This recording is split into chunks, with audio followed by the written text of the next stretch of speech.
Hello and welcome back to Scouching. Today we're going to be looking at a player likely to go in the top 10 picks of this year's draft in Joakim Kemell of JYP Jyväskylä, who plays in the Finnish top division pro league. Joakim Kemell. This is going to be an interesting one. So where do we start? So I saw Joakim Kemell quite a bit last season in my work, and I did really like the potential of the player that I saw last year in the Finnish junior level. But I absolutely did not expect the kind of production that he put up in the first half of this season. He started his season with a goal per game at the Halinka tournament in September and followed that up with 12 goals in the Liga until he got injured at the end of October. With 18 points through his first 16 Liga games, he was amongst the highest producing Liga draft eligible players in the league's history. So lots and lots of people got really high on Joakim Kemell's stock very early in the year. And I was one of the people who was kind of holding out and urging maybe a little bit more caution, and we'll dig into why in this video. And the first clue that really brought me to that point of view was closely examining how all of those goals were scored by Kemell in those games. Now, there were absolutely some exciting moments where he drives off the boards, cuts into the middle, and uses a great release to put the puck in the net. But I found that far more often, there were a lot of goals going in off really low percentage perimeter shots. And it's the type of scoring play where if they go in the NHL, it says a lot more about the goaltending than the actual scorer himself. And since returning from injury, Kemell went pointless in 14 straight games and finished the season with 5 points in his last 9 games of the year. And in my opinion, when you look at his entire season, I felt that his production rate kind of came out on the hotter side of what I would actually estimate based on the talent. So let's dig into why that might be. So I don't know how to really put this, but Joakim Kemell's tracked data in my data set is, well, just not particularly good. Now, on the one hand, his team finished third last in the Liga this year, and let me tell you, I've seen JYP Jyväskylä play for a few years now pretty closely, and yeah, they're just not that good of a professional team over in Finland. But just going down the list of the data points that I track, even the ones that are reliant on the individual, things just aren't that good, and so let's run down the list. So for starters, Kemell put up a 40% dangerous shot attempt percentage, which is not a great start. He completed 56% of his passes, which for me in a men's professional league isn't terrible, but it is notable considering how low his pass volume rates were in the games I tracked. And he registered an offensive threat metric of 8.5, which is a metric combining dangerous pass attempts along with dangerous shot attempts, and so that indicates that Kemell just wasn't really driving a whole lot of play to or in the middle of the ice in the offensive zone. And all of these metrics, including his pass volumes, put him in the bottom quartile of forwards that I've tracked this season. Yes, he was playing in a men's league, but there still were these troubling data points that still fall well below what I would expect from most men's league players that I've tracked over the years. In my view, Joakim Kemell is a player predominantly marked by his finishing ability, specifically his shooting. But his rate of individual shot attempts put him 39th amongst tracked forwards, but an astonishing 13.4 low danger shot attempts per 60 minutes puts him at a higher rate of those shot attempts than all but 8 defenders I've tracked this season. When looking at my entire data set, nobody was responsible for a higher percentage of their team's total shot attempts when they're on the ice than Kemell. But removing low danger shot attempts, that number goes from 39% to 13.5%, which drops him from number 1 in my data set to number 34. He was 16th in offensive transition involvement, but 57th in terms of maintaining control on those transitions. And that number really fell apart through his passing, where 83% of his attempted offensive transitions through passes went incomplete and caused turnovers to the other team. But carrying the puck himself, interestingly enough, was almost a perfect mirror of that, with an 85% success rate in that area of the game. So on the whole, Kemell's data is questionable.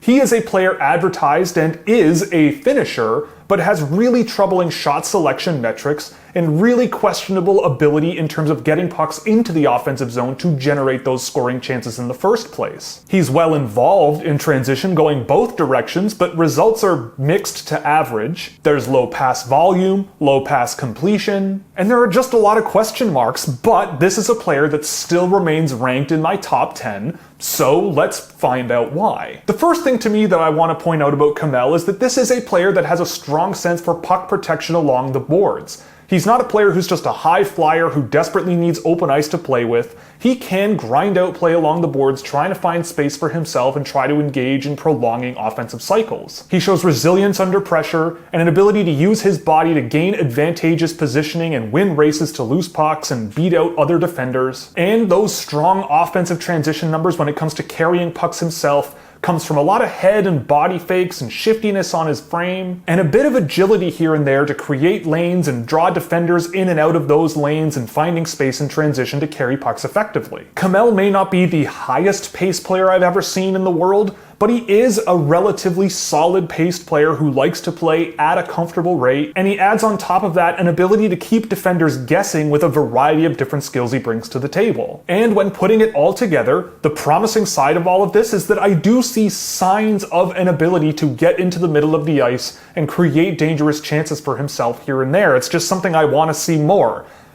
A lot more. And if Kemell finds some space to play with, the finishing skill is absolutely there. This is a kid who can really shoot the puck in a variety of different ways and bring a lot of really good scoring instincts that I find projectable. And on that note, one of the things that I really do like about Joakim Kemell is just his sense of open ice in the offensive zone and floating in and out of that space and being able to make himself a really dangerous shooting target here and there. And to me, this is a really projectable area of the game for Kemell. He may not be a line quarterback in the NHL one day, but with this natural sense of open ice and this ability to find scoring position and the release on the puck that he's got, Kemell could be a really good auxiliary goal scorer for some team in the NHL. So as long as he can bring that style of play to a smaller ice surface with faster, more agile, and bigger defensemen in the NHL, then I have no reason to believe that this area of the game can't project well for Kemell. And another positive I want to bring up is that you should not really underrate Joakim Kemell's defensive game either. He had an 11.5% involvement rate on defensive transitions and shut down all but 37.5% of them. And to me, that's driven through that body positioning and resilience and a growing sense of aggressiveness off puck that I saw from him over the course of this season. So I can't really fault Kemell defensively. He shows an ability to close gaps on defenders, challenge them along the boards, pin them up against the boards, and really get kind of dirty along the boards and grind play out there. I may like to see a little bit more intensity and a little bit less hesitation on a more consistent basis from Kemell, but this is not really a sore spot where this is a player who's just chasing offense constantly and just letting everyone else do the hard work in the defensive end. And on those turnovers, I saw a capability of getting breakouts started quickly with a first pass, quickly identifying some open space or a lane to move up the ice, make himself a passing target or carrying target across blue lines, and take the offensive rush from there. But all that being said, there were issues that I caught on to that really very early in the year led me to really question why so many people had him so high on their draft board outside of just looking at how much points he was scoring. Kemell does definitely bring some good off-puck defense here and there, but I found he was kind of taking his focus off of the puck a little too much and trying to take the body a little too much for my taste, and it wasn't particularly effective.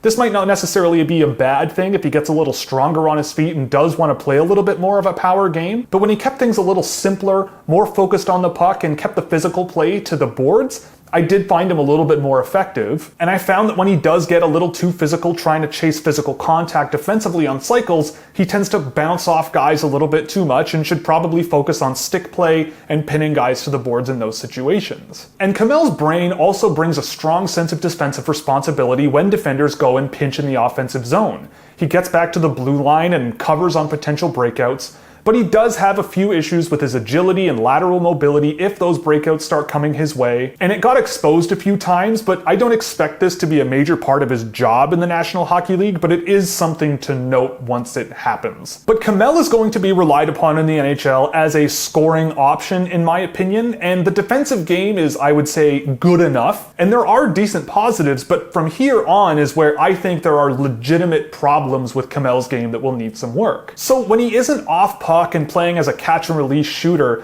I did find that Kemell had a little bit of trouble using his skill to protect pucks. If he was comfortable with his body positioning and in the right situation, he could protect pucks very well from pressure, but I felt that his actual open ice skill to challenge defenders and move them around in that direction when he wasn't using his feet was a bit of a mixed bag at best. And being able to settle pucks a little easier on pass receptions and use skill immediately after those pass receptions a little more reliably could really help Kemell unlock another facet of his offensive game. And on breakouts from time to time, if he isn't making those quick first pass decisions and he's trying to challenge forecheckers with his skill, I found that that was a bit of a mixed bag as well, sometimes leading to inopportune turnovers in space where you don't really want to be turning pucks over. So I did see moments that were improving over the course of the year when it came to resisting pressure and protecting pucks, but it wasn't always great, and I still could find that physical imposition could challenge Kemell a little bit too much and prevent him from really driving consistent offense. But the biggest problem for me is absolutely the shot selection for Kemell. It is legitimately troublesome, and I have seen over the last few years a lot of goal scorers who have this tendency to just shoot from everywhere, and while their shot quality might be particularly good, they do have trouble translating to higher levels of hockey in their youth because goaltenders get better,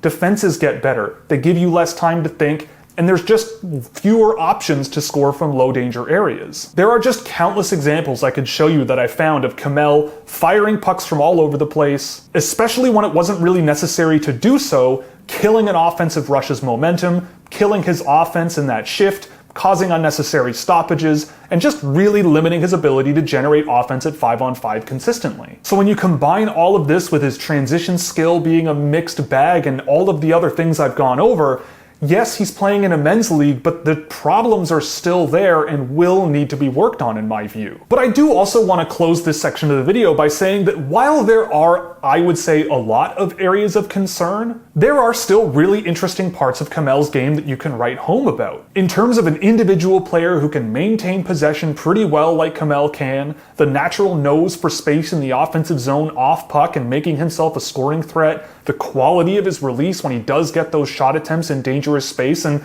even some of his attempts from low danger as well. It just to me strikes me as an unrefined package that needs some time and patience and work to project to the National Hockey League, but feels projectable in some sense nonetheless. So the best part of Joakim Kemell's game to me is absolutely his off-puck offense and his sense for space, as well as his scoring potential with that finishing ability he has. He's got that nose for open space, he knows how to float in there, he knows how to create a scoring chance for himself. It just needs to happen more often than it did. He is unequivocally a dangerous player to let float around the offensive net, and you really have to monitor where he's floating around in the offensive zone. Because when the puck hits his stick, it's off his stick real fast. So if he can build on his resilience and mobility and skill level to protect pucks a little bit better, take those pucks into more dangerous areas himself more often than he did, and couple that with his finishing ability, he could take major steps in his projectability as a scorer in the National Hockey League, in my opinion. But as he is now, I think plays like the one I'm showing you now probably won't work. The good part of Kemell's game is to me the improvements in his physical game over the course of the season. Early in the year, I certainly caught him being a little bit soft with the puck on his stick, challenging too many players with hits first rather than focusing on stick first puck defense or board play. And in my view, his defensive game certainly should not be underrated. He was involved, he was effective, and when he kept things relatively simple, playing along the boards, trying to stop offensive possession in his defensive zone, really good body positioning and stick work really helped cause quite a few turnovers in Kemell's favor. A bit more intensity, a little more often for Kemell certainly wouldn't hurt, but I'm really interested in how Kemell's defensive game might develop over the next few years. And the not so good part to me is pretty clear. Joakim Kemell is a shooter who has troubling projectability concerns with his scoring potential. Yes, he has a nice nose for off-puck offense, but we're talking about a potential top pick in the NHL Draft here, and being a guy who's at his best when he doesn't have the puck and other line mates have it is not necessarily a quality I'm looking for in a really high-end draft pick. There were so many situations where Kemell would take a puck even in dangerous space, carry it out of that dangerous space, and just put a shot on net from out near the blue line or from the half wall. In an NHL situation, maybe if there's enough traffic in front, those pucks could go in, but that doesn't really say much about the guy shooting the puck and the threat that they bring to the game. To me, there just isn't enough creativity or vision to really project him as a high-end scorer right now. It could come for sure, and there are some promising signs, but I felt that the mentality for Kemell, at least at the Liga level, was get the puck and shoot. And to me, that's just a little bit problematic when we're talking about a really high draft pick in an NHL draft. So there are quite a few issues in my opinion with Kemell's game right now, but I do see strong potential for a really good finishing offensive winger in the future. He showed more and more signs over the course of the year to leverage body positioning and create turnovers all over the ice along the boards, and more of this would certainly be a welcome change in his game over the next little while. His sense for open space and getting into scoring position off puck is undeniable and I think projectable to the NHL. Off puck anticipation of play, both defensively and offensively, is a key skill for players in the National Hockey League, and it certainly helped Kemell avoid physical interaction at a few occasions that I spotted, and that goes on top of his ability to get physically involved if he felt it was necessary. So he brings a pretty diverse defensive skill set as well to go with that finishing skill he brings. So the main issue with Joakim Kemell is that he had trouble driving play on his own, especially through his passing, moving pucks up the ice. And he's a player that came advertised as a scoring forward that had issues getting consistent scoring chances that felt projectable. And that especially came out when he was carrying pucks in the offensive zone, trying to keep cycles alive, and would just lob pucks from all over the ice. Can these issues be fixed? Absolutely, it's entirely possible, and Kemell does show signs of potentially overcoming those issues with the talent profile he brings. It just didn't come out in the games I tracked throughout the entire season. But in my view, players that have this type of profile often seem to take a little bit longer to develop into NHL scorers if they ever hit their ceiling in the NHL and figure it all out and put it all together. Because in the National Hockey League, not very many players score goals off of plays like the one I'm showing you now. But if what you're looking for is a high-end finisher with a good nose for space in the offensive zone, a possibility of really strong development with the talent profile he brings, and capable defense, and I would say acceptable transition play, Kemell could absolutely be your guy. But my philosophy always in the NHL draft is, what are you leaving on the board to draft the player that you want? And in my view, that knocks Kemell down a little bit in my draft board, even if I do remain a fan of what he could be down the road. So that's it for this report. Thank you very much for watching. If you liked it, you can click all the buttons you see below me so you never miss another one. If you really liked it, you could subscribe on Patreon or click join below to join the YouTube membership program. You'll get access to exclusive player cards you won't find anywhere else, data sheets for hundreds of drafted and undrafted prospects around the world, access to a Discord server, early access to my videos, exclusive written reports, and plenty of other goodies. Or you can pick up some merchandise from the Scouchwear shop where 50% of profits go to the Women's Sports Foundation. So that's all, and we will see you in the next one.